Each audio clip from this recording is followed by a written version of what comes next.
Anna Kendrick has a history of making good first impressions.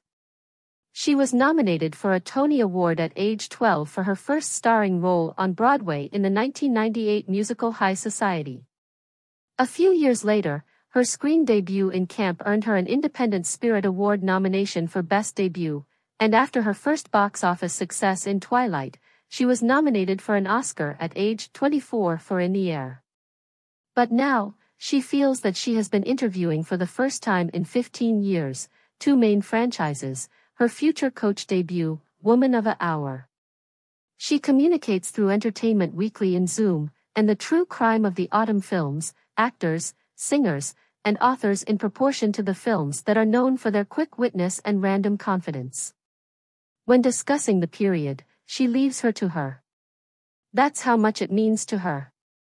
I'm like, wow, do you think I've been doing this for 15 years or something? She says, fighting back tears. I think it's just. I love this movie so much and I want to do it justice. Plus, I guess just being in a new position makes me feel like I've never done this before. That's a good point, but when audiences see the film, in theaters October 18th, they'll be hard-pressed to find any trace of the first-time director. Kendrick focuses on materials with the clever hands of the director's veteran, making a more complex scenario for the sad factor of the true crime. The script performed by Jan McAllister MacDonald was presented in Blacklist 2017. This is the annual survey of the most favorite scenario called Rodney and Shirl. In smaller hands, it is easy to imagine the story of MacDonald, turning into a film, concentrated around the serial killer and the Rodney rapist, playing Daniel Zvato.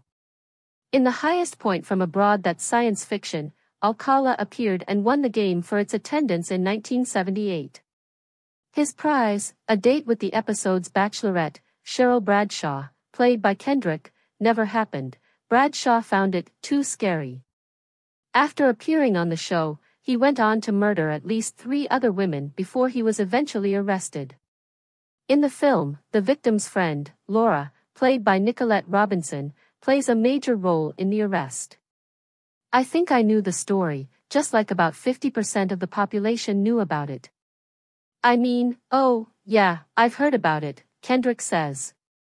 And what we actually heard was that once upon a time, there was a very violent, dangerous killer who was involved in the dating game. But once I signed on as director and started researching and coordinating, the fact that he was in the dating game became, to me, the least interesting part of the story.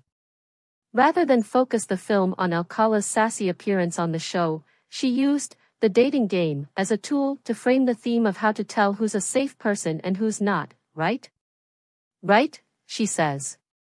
With Kendrick at the helm, the woman of the hour walks a narrow path, carefully avoiding the sordid pitfalls of other true crime movies while never trying to shy away from the horror of Alcala's actions and the culture that allowed her to kill, despite her many motives over the years.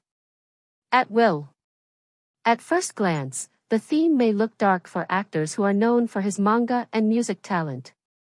However, Kendrick is ideal for intelligent and hard-working actors and brave bra shows that prove themselves in the 1970s and maintain his dignity among Hollywood desperate women.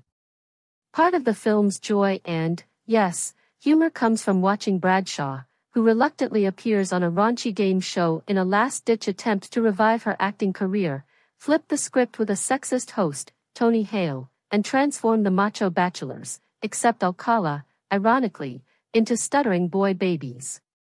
Even Kendrick's decision to direct the project, which she describes as almost an accident, makes sense for a woman who once cited Gavin de Becker's The Gift of Fear, a book that encourages readers to trust their instincts and recognize predictable patterns of violence, as her favorite self-help book.